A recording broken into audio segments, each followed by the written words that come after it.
Eu estava relendo um pedido de uma fornecedora quando o telefone tocou. Era uma mulher que fornecia tecido para mim há 4 anos.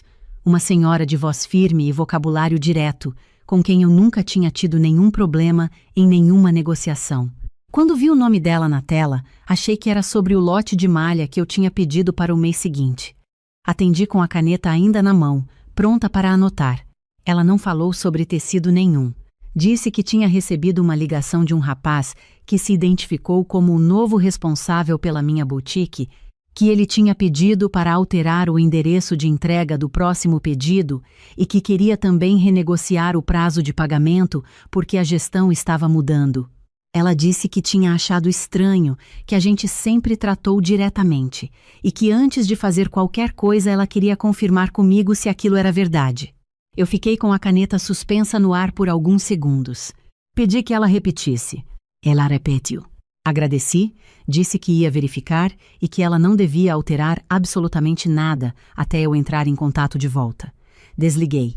Fiquei olhando para a parede do meu escritório em casa, que é pequeno, tem uma prateleira de amostras e uma cadeira que meu marido trouxe da garagem quando eu decidi que precisava de um espaço só meu para trabalhar.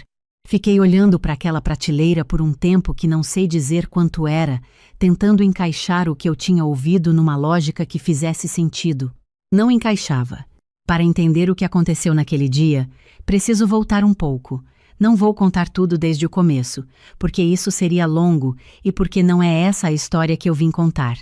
Vim contar uma coisa específica, que aconteceu de verdade, e se alguém ouvir e reconhecer alguma coisa da própria vida nisso, já vai ter valido. Tenho 40 anos, sou contadora de formação, mas há 8 anos abri uma boutique pequena num bairro residencial da minha cidade. Não é uma loja grande. Tem 12 metros quadrados de vitrine, um provador com espelho de corpo inteiro que eu mesmo escolhi, araras que eu pintei de branco antes da inauguração e uma clientela fiel que foi crescendo devagar, do jeito que as coisas que duram costumam crescer. Comecei com roupa feminina básica e fui adicionando acessórios, bolsas, algumas peças de festa conforme entendi o gosto das minhas clientes. A boutique eu abri com dinheiro que juntei em 7 anos trabalhando como contadora em 2 empregos simultâneos. Dinheiro que eu guardei antes de me casar, quando ainda morava com minha mãe e minha única despesa real era o transporte. Quando o negócio ficou de pé, eu já estava namorando meu marido há 2 anos. Quando a gente casou, 1 ano depois, a loja tinha 18 meses de funcionamento. Já estava no azul e era inteiramente minha, registrada no meu CPF, com CNPJ no meu nome, com conta jurídica que só eu assinava. Meu marido sempre soube disso. A gente teve essa conversa antes de casar, não de forma tensa, mas de forma clara. Ele é engenheiro, tem um emprego estável, nunca dependeu da loja e nunca pediu para participar dela. A boutique era minha do mesmo jeito que a carteira de clientes de engenharia que ele foi construindo era dele. A gente respeitava isso um no outro e durante 8 anos de casamento esse respeito nunca tinha sido testado de verdade. Minha sogra é uma mulher que eu definiria como alguém que acredita sinceramente que sabe o que é melhor para todo mundo. Não é maldade. É uma convicção profunda, quase religiosa, de que as pessoas ao redor dela precisam de orientação e que ela é a pessoa certa para dar essa orientação. Ela criou 2 filhos depois que o marido adoeceu cedo e ficou sem trabalhar por muitos anos. Eu entendo o peso disso.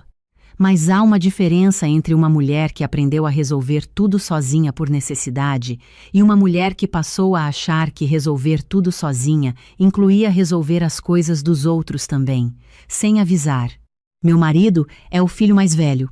O irmão dele tem 32 anos, mora num bairro do outro lado da cidade, já tentou 3 negócios que não foram para frente e tem o histórico de quem está sempre num passo antes de se estabilizar, mas nunca chega lá.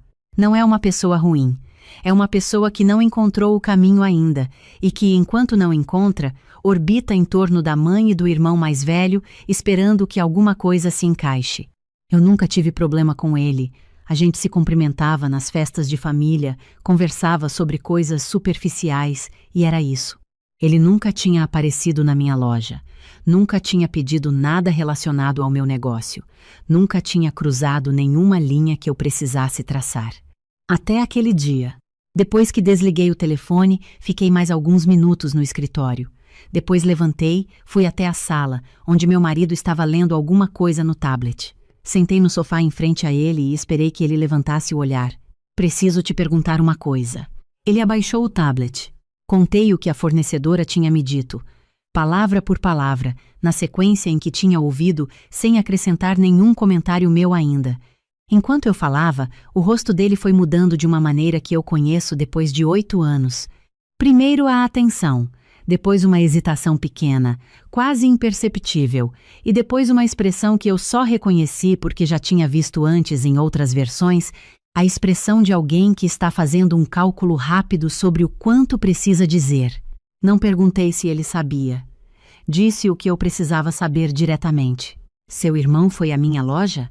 Ele passou a mão no joelho. Minha mãe me falou na semana passada que ele estava querendo alguma experiência no comércio, que estava difícil para ele encontrar alguma coisa. E você não me disse. Ela disse que ia conversar com você sobre isso.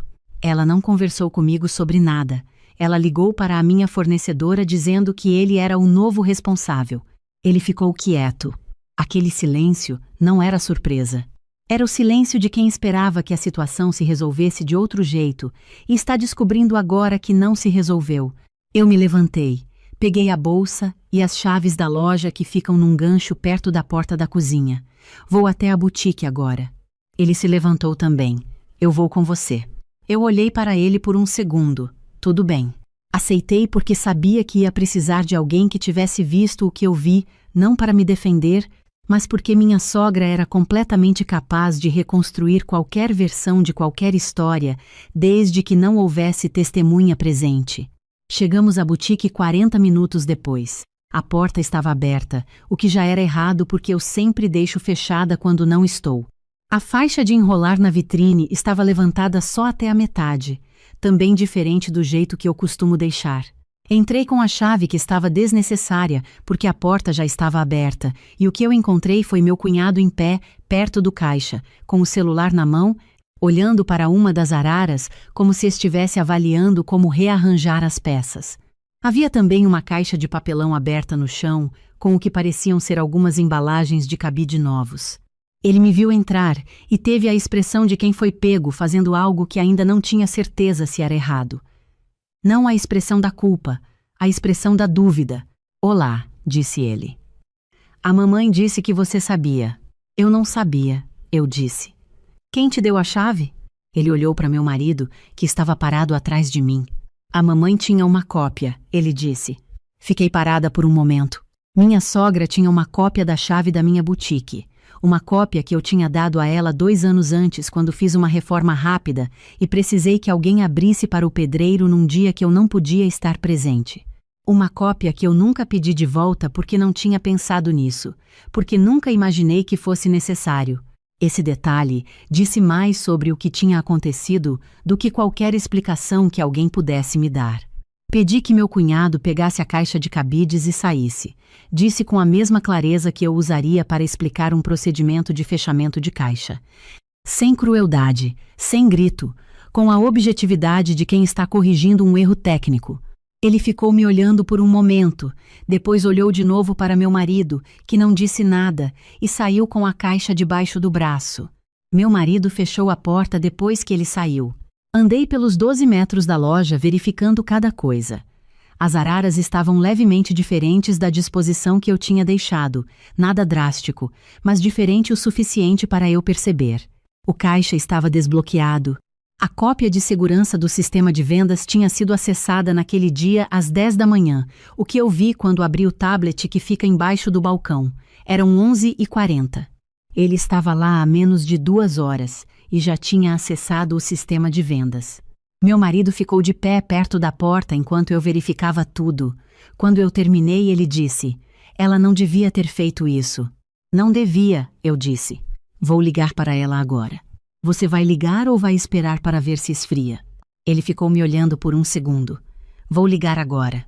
Ele ligou ali mesmo, de pé na minha loja, com a voz da minha sogra saindo no viva-voz num volume que eu ouvia, mas que o barulho de um carro passando na rua às vezes cobria. Ouvi o tom dela. Conheço os tons dela de 8 anos de convivência. Primeiro a surpresa que não era bem surpresa, depois a justificativa que já estava pronta como se tivesse sido ensaiada, depois a virada para o argumento da boa intenção. Ela disse que o negócio precisava de movimento, que eu não estava conseguindo dar conta de tudo sozinha, que o irmão precisava de uma oportunidade e que era desperdício eu ter uma loja e o cunhado estar parado. Meu marido disse que a decisão não era dela, que a boutique era minha, que ela não podia fazer isso. Ela disse que família se ajuda. Ele disse que ajudar com o que não é seu não é ajudar. Houve um silêncio do outro lado. Depois a voz dela, mais baixa, dizendo que ela só queria ajudar, que não estava entendendo onde tinha errado, que as pessoas estavam fazendo tempestade em copo d'água. Meu marido encerrou a ligação. Ficou com o celular na mão por um momento antes de me olhar. Eu havia sentado no banquinho atrás do balcão, que é onde eu fico quando estou organizando pedidos. Olhava para ele sem dizer nada ainda. Carla, eu precisava ter te avisado quando ela me falou. Precisava, eu disse. Eu achei que ela ia falar com você antes de fazer qualquer coisa. Mas você sabia que ela provavelmente não ia. Ele não respondeu. A resposta estava no silêncio. Voltamos para casa. O caminho foi em grande parte quieto. Perto de casa, ele disse que ia à casa da mãe no fim de semana para ter uma conversa presencial. Eu disse que estava certo. Não disse mais nada sobre isso naquele momento, porque não era o momento de dizer mais nada. Era o momento de pensar. Naquela noite, depois que minha filha de 7 anos dormiu, eu fiquei na mesa da cozinha com um copo de água que não bebi, pensando numa coisa que estava me incomodando mais do que o episódio em si. Minha sogra tinha uma cópia da chave há 2 anos, 2 anos sem usar. E ela esperou um momento específico para usar. Um momento em que eu estava sobrecarregada com o fechamento de um contrato grande e tinha ficado 3 dias sem ir à boutique pessoalmente. Ela sabia disso porque meu marido tinha comentado em jantar de família que eu estava correndo atrás de um contrato novo. Ela tinha ouvido, guardado essa informação e esperado a janela certa. Isso não era impulsividade, era paciência aplicada à invasão. Na manhã seguinte, antes de abrir a loja, eu liguei para uma advogada que tinha me ajudado anos atrás com um contrato de fornecimento que tinha dado errado. Expliquei o que tinha acontecido. Ela ficou em silêncio por um segundo e depois disse que eu precisava de algumas coisas. Primeiro, recuperar a cópia da chave e trocar a fechadura. Segundo, formalizar por escrito que nenhuma pessoa além de mim tinha autoridade para operar, representar ou tomar qualquer decisão relacionada ao CNPJ da boutique. Terceiro, uma notificação formal ao meu cunhado de que ele não tinha nenhum vínculo legal com o negócio e que qualquer tentativa de se apresentar como representante do estabelecimento poderia ter consequências jurídicas. Não é exagero, ela disse.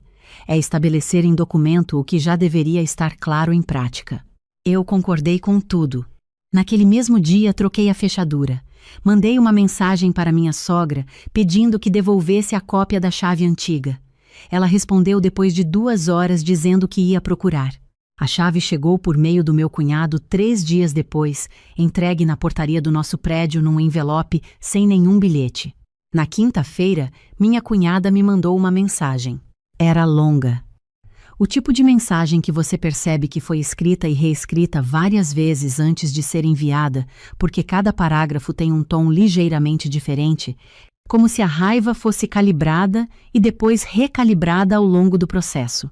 Ela dizia que eu tinha humilhado o cunhado na frente de clientes, que a minha sogra estava devastada, que o irmão precisava de uma chance e que eu tinha escolhido não dar por egoísmo puro, que casar com alguém significa integrar a família dessa pessoa e que ela esperava que eu reavaliasse como eu estava tratando as pessoas que me queriam bem. Li uma vez. Fui buscar minha filha na escola. Respondi só de noite, com uma frase. Obrigada por ter me escrito. Ela mandou mais 3 mensagens em seguida. Não abri no mesmo dia. O que me incomodava no argumento dela não era a raiva. A raiva eu entendia. O que me incomodava era a lógica por baixo. A ideia de que um negócio que eu abri com dinheiro que juntei ao longo de 7 anos, que funciona com contratos no meu nome, que paga imposto no meu CPF, que tem clientes que vieram por causa do meu trabalho, pudesse ser tratado como um recurso disponível para quem a família do meu marido decidisse ajudar, que dizer não era crueldade, que ter limites era orgulho, que eu devia me sentir grata pela iniciativa. Eu tinha passado 8 anos sendo boa o suficiente para essa família. Simpática nos aniversários, organizada nas reuniões, presente quando era necessário, discreta quando era apropriado. E o resultado de 8 anos de boa convivência era que havia sido construída, sem que ninguém verbalizasse, uma expectativa de que minha disponibilidade não tinha fundo, que eu continuaria cedendo porque havia sempre cedido, que o custo de me pedir algo era zero porque eu nunca tinha cobrado por nada. Esse foi o padrão que eu deixei se instalar por tempo demais. Na sexta-feira, a advogada me enviou os documentos. Revisei, assinei o que precisava assinar. Ela providenciou o resto. Naquela mesma tarde, fui à boutique, reorganizei as araras do jeito que eu gosto, limpei o balcão, fiz um pedido novo para a fornecedora que tinha me ligado, agradecendo pela cautela dela. Ela disse que era óbvio, que a gente tinha anos de parceria e que ela não ia alterar nada sem falar comigo primeiro. É assim que confiança funciona de verdade, eu pensei. Não com declarações, com ações repetidas ao longo do tempo. No sábado, meu marido foi à casa da mãe como tinha prometido. Eu fiquei em casa com minha filha. A gente fez bolo no período da tarde, um bolo de cenoura com cobertura de chocolate que ela faz questão de misturar com a colher de pau porque acha que o liquidificador tira a graça. Ficamos na cozinha por 2 horas fazendo uma coisa simples e boa, enquanto do outro lado da cidade, uma conversa que eu não estava presente estava acontecendo. Meu marido chegou no fim da tarde. Minha filha estava assistindo um desenho no quarto. Ele se sentou na mesa da cozinha, onde ainda tinha um pedaço do bolo, e ficou olhando para ele por um momento antes de falar. Conversei com ela, ele disse. Como foi? Ela ficou na defensiva no começo. Disse que estava tentando ajudar o irmão, que a loja ficava fechada há muitos dias, que eu estava perdendo movimento, que ela estava fazendo o que qualquer mãe faria por um filho que está precisando. E você disse o quê? Disse que o que ela estava fazendo por um filho era prejudicar a esposa do outro, que a boutique é sua, que o dinheiro que está lá dentro é seu, que os contratos são seus, que as clientes são suas, que ela não pode entrar num negócio alheio com uma cópia de chave que foi dada para uma emergência e transformar isso numa autorização permanente. Ela entendeu? Ela nunca entende na hora. Ficou quieta um tempo longo, depois disse que não tinha imaginado que eu ia levar tão a sério. Fiquei olhando para ele. Não levar a sério o quê, exatamente? Ele sacudiu a cabeça levemente. Eu disse a mesma coisa para ela, que não existe uma versão disso que não seja séria, que não há uma interpretação em que entrar no negócio de alguém sem permissão seja uma coisa pequena. Você disse tudo isso? Disse. E disse também que qualquer contato futuro dela com qualquer fornecedor, cliente ou prestador de serviço da boutique precisava passar por você diretamente. Que se ela tem vontade de ajudar o irmão, ela ajuda com o dinheiro dela, com o tempo dela, com os recursos dela, não com os seus. Fiquei em silêncio por um momento. Aquilo era diferente das conversas anteriores que ele tinha tido com a mãe ao longo dos anos.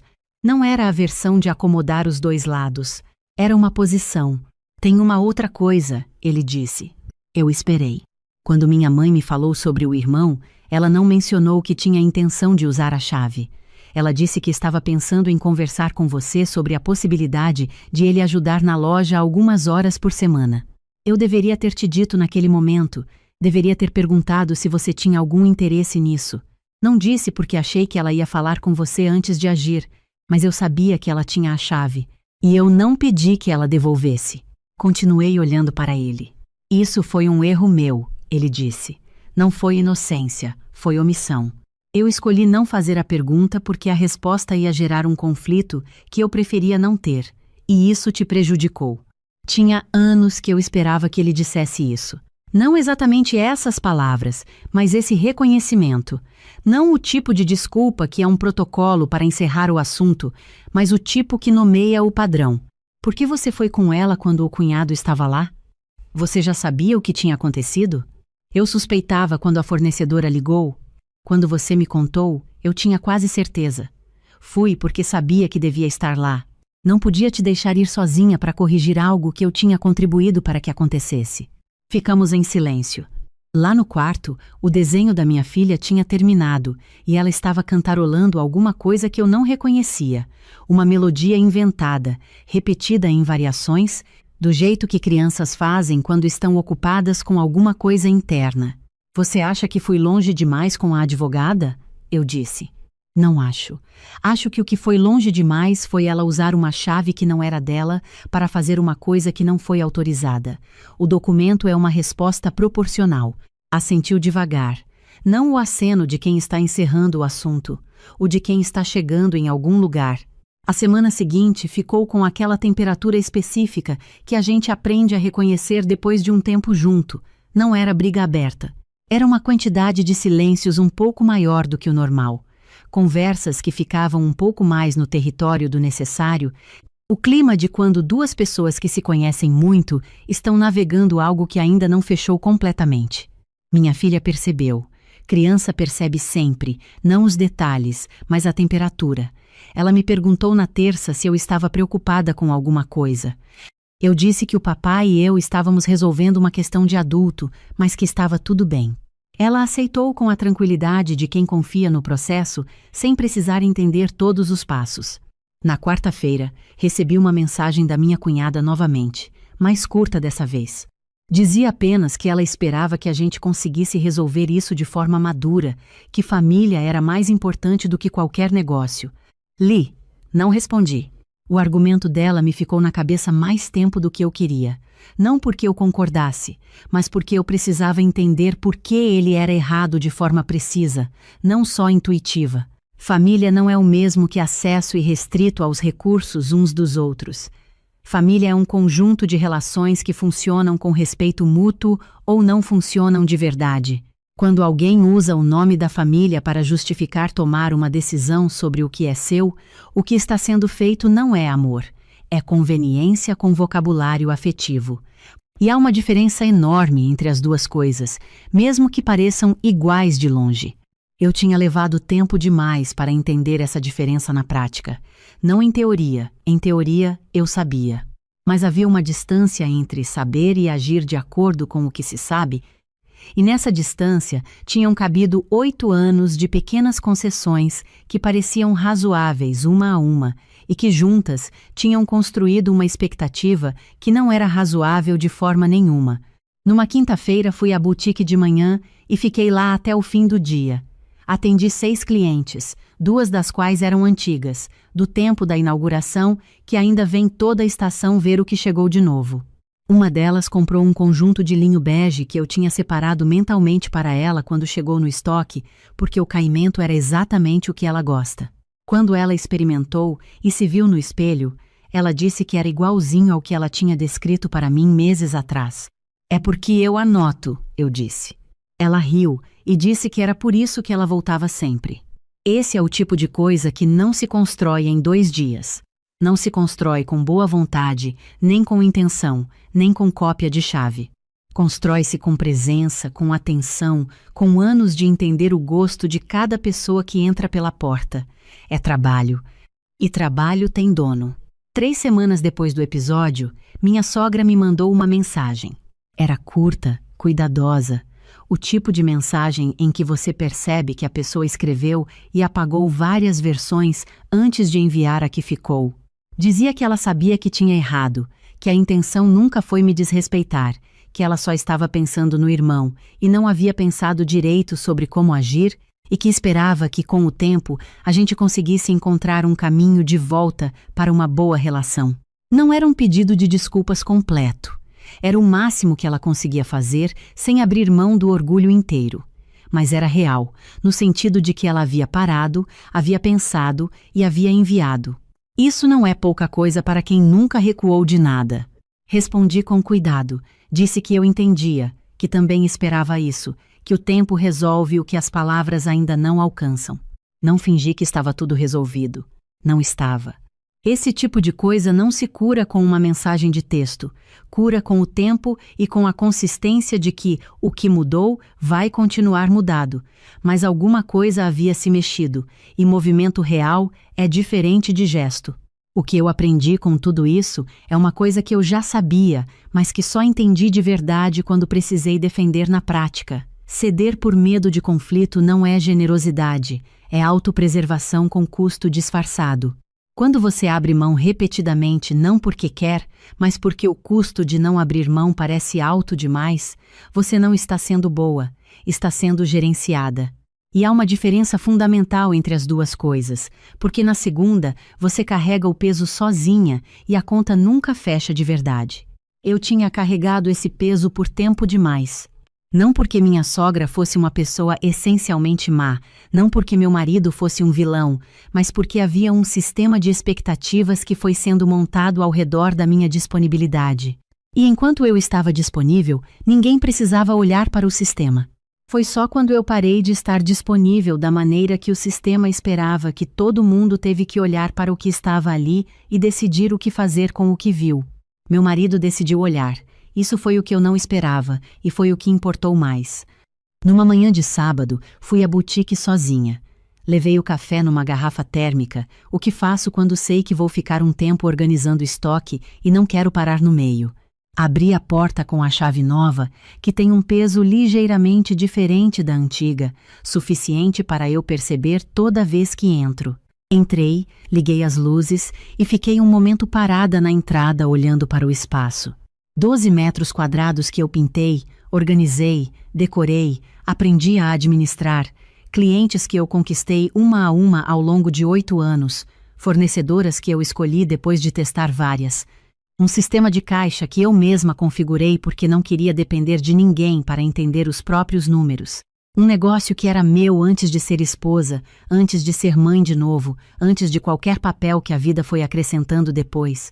Havia uma diferença, que eu estava só aprendendo a nomear com precisão, entre ter alguma coisa e ser dona de alguma coisa. Você pode ter muita coisa sem nunca ser dona de nada, se você aceita que as decisões sobre o que é seu podem ser tomadas por outras pessoas enquanto você está ocupada sendo agradável. Ser dona não é um título no papel, é uma prática. É a disposição de dizer não quando o não é necessário, de traçar a linha mesmo quando traçar a linha tem custo, de não confundir generosidade com ausência de limite. Eu tinha aprendido isso mais tarde do que deveria. Mas tinha aprendido. Naquele mesmo final de semana, minha filha me perguntou se a gente ia visitar a avó em breve. Eu disse que sim, em algum momento. Ela perguntou se eu estava de bem com a avó. Eu disse que a gente estava resolvendo uma coisa de adulto, mas que ia ficar bem. Ela aceitou isso com a tranquilidade de quem não precisa entender o mapa inteiro para confiar que o caminho existe. Crianças têm essa sabedoria às vezes, a de confiar sem precisar de todos os detalhes. Naquela noite, meu marido e eu ficamos na varanda depois que ela dormiu. Ele tinha aberto uma cerveja que ficou mais na garrafa do que na boca. A noite estava quente, o tipo de noite aberta que setembro tem antes de o calor endurecer de vez. "Você está bem?" ele disse. "Estou", eu disse. E era verdade dessa vez, não o estou bem de quando a gente diz para encerrar o assunto, mas o de quando é de fato o que está acontecendo. "Eu fico pensando", ele disse, "como eu deveria ter percebido antes que esse padrão ia chegar até o seu negócio." Não era questão de perceber, era questão de perguntar. Você nunca perguntou por que as coisas sempre se resolviam de alguma forma. Porque você resolvia. Sim. E enquanto eu resolvia, ninguém precisava perguntar como as coisas estavam sendo resolvidas.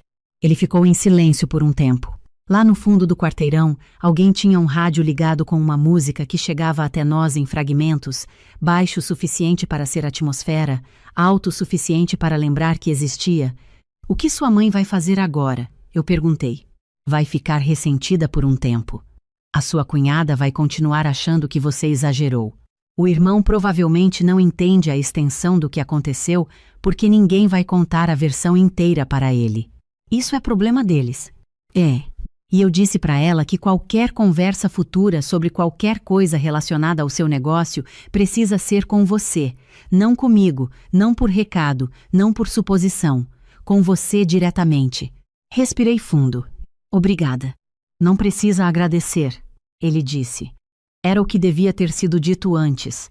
Ficamos em silêncio. Lá embaixo, um carro passou devagar, os faróis varrendo a parede do prédio em frente por um segundo e sumindo. A cidade ainda estava acordada, mas já estava mais quieta, naquele ritmo específico que a noite tem quando está se preparando para virar madrugada. Nas semanas seguintes, a boutique voltou ao ritmo normal. O contrato com a fornecedora foi renovado. Fechei um pedido novo com uma fornecedora de acessórios que eu estava avaliando há meses e que eu finalmente decidi testar. Uma das clientes antigas indicou a filha, que veio, gostou e prometeu voltar antes do aniversário dela em novembro. Um negócio pequeno é feito de coisas assim, de indicações, de retornos, de peças que ficam separadas mentalmente para as pessoas certas antes de elas chegarem. É feito de presença constante, de confiança construída ao longo do tempo, de decisões que parecem pequenas e que somadas são a coisa inteira. Nenhuma dessas coisas pode ser transferida por cópia de chave. Nenhuma delas pertence a quem chega de fora achando que boa intenção é o mesmo que autorização. Minha sogra e eu não estamos no mesmo ponto de antes. Provavelmente nunca vamos estar, e tudo bem. Algumas relações, quando mudam, mudam para uma configuração diferente, não voltam à original. O que importa não é voltar, é que o que existe agora seja mais honesto do que o que existia antes, que as bordas estejam claras, que ninguém precise fingir que não viu o que viu para manter uma paz que nunca foi paz de verdade. Tenho 40 anos. Aprendi que nenhum negócio, nenhum bem, nenhuma conquista fica segura enquanto você aceita, mesmo que silenciosamente, que outras pessoas têm algum direito implícito sobre ela. Que manter o que é seu não é frieza, não é soberba, não é falta de generosidade. É o reconhecimento de que você existe como sujeito da sua própria história, não como recurso disponível na história de todo mundo. A fechadura nova da boutique tem uma chave só. Ela fica na minha bolsa. É assim que deve ser.